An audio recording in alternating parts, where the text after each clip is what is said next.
Welcome to CivilNet. I have a very special guest here in our studio. She is a translator from Latvia, currently living in Armenia. Her name is Ilze Paegli. Ilze, thank you for joining us. Thank you for inviting me. You have done something that for many of us is surprising, because we oftentimes don't hear about books on Armenian subjects being translated into Latvian, but that's what you have done. You've translated Chris Bohjalian's book, The Sandcastle Girls, into Latvian. What inspired you? What was the motivation behind that?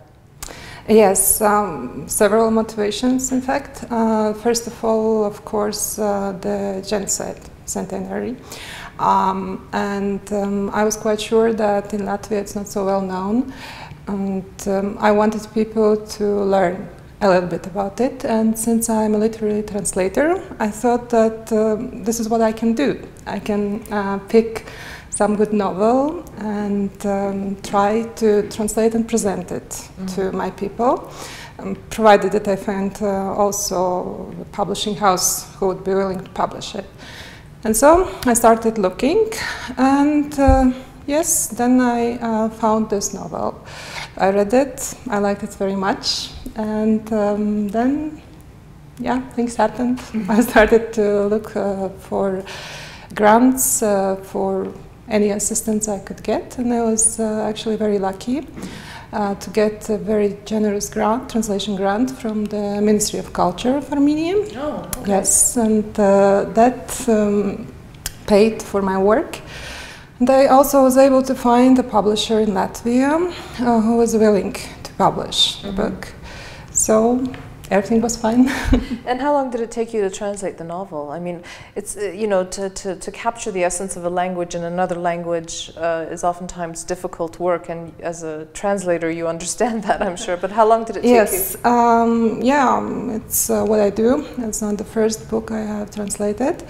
Usually it takes approximately 3 to 4 months to translate a book of 300 pages, and then you need also some time to edit the text. Yes, so all in all, from the moment I started the work till the moment when it was finished, it was approximately a year. Wow. Yes. Yeah. It's a long process, isn't it? Yeah, but that's quite normal. Yeah. And rewarding, I would presume. In June of this year, at the Riga Central Library, the book was launched or presented to, I guess, to the public in Latvia, to the Armenian community there and the Armenian mission there. How was it received? How was the book received? Did it sell? Was there interest? Did people start talking about it? Yes, I think it was very well received, as it could be expected. Yeah, actually, in Latvia, there are many books in translation published every year. If I'm not mistaken, several hundreds. And launching a book is always some kind of big project. So we were also lucky to get assistance from the Embassy of Armenia to Latvia, and this event as such on the June 11th was very good. There are many people from the Armenian community and also Latvian people who are interested in history, and not only in history of Latvia but also history of Armenia, and that helped to introduce the book to the wider public. And I'm also happy that there were favorable reviews. Yes, because I read that one of the largest newspapers in Latvia, called Diena, and a very prominent critic, wrote a very a good review about the book. That's right. That's right. I was really happy. I didn't know that she would even notice, because, as I said, there are many books in translation, but she did. And when I read the review, I was indeed happy, because I saw that I'm not the only person who is interested in that and who wants to promote a better understanding about history, but there are people in Latvia who are also interested, not only professionals but also readers.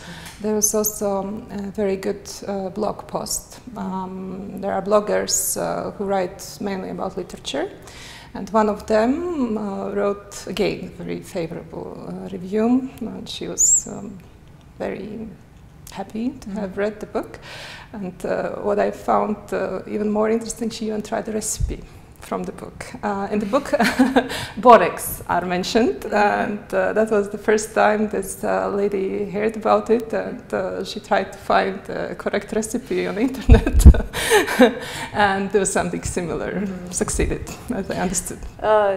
It's very interesting, isn't it? You were also on I saw a YouTube link of you being interviewed on a Latvian television station, again about the book.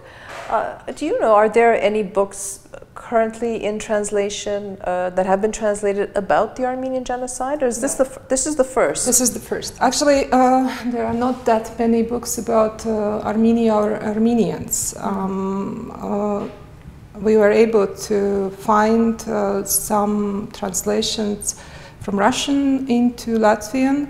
Rafis, Samvel has been translated, and a couple of other books which I can't recall right now, but that's about it. And this is the first book about Armenian genocide, so it was not only a literary event, but I hope it was also informative in a way.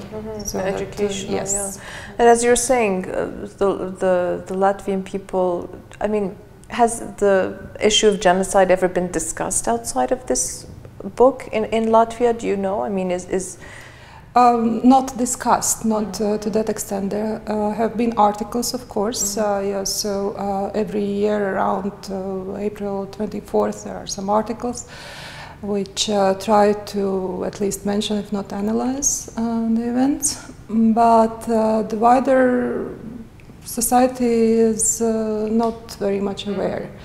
And this is what, to my mind, should change, because also Latvia is not exactly, well, without suffering during the course of the 20th century. And it's even more important that my people learn that they are not the only ones to have suffered. But there have also been quite horrible events before the Second World War. And yeah, of course, the Armenian Genocide. Yeah, well, knowledge is powerful, and the intentions of one translator, one expert, can change the perceptions in a whole country. Ilze, thank you so much for coming to our studio, for telling us about the book, and thank you for the effort, and I'm sure it will contribute to greater understanding among peoples in general. I hope so. Thank you. Thank you very much. I'd like to remind our viewers that my guest was Ilze Paegli. She's a professional translator. She translated Chris Bohjalian's The Sandcastle Girls from English to Latvian, and it was presented as part of the events within the framework of the centenary of the Armenian Genocide. So keep following CivilNet.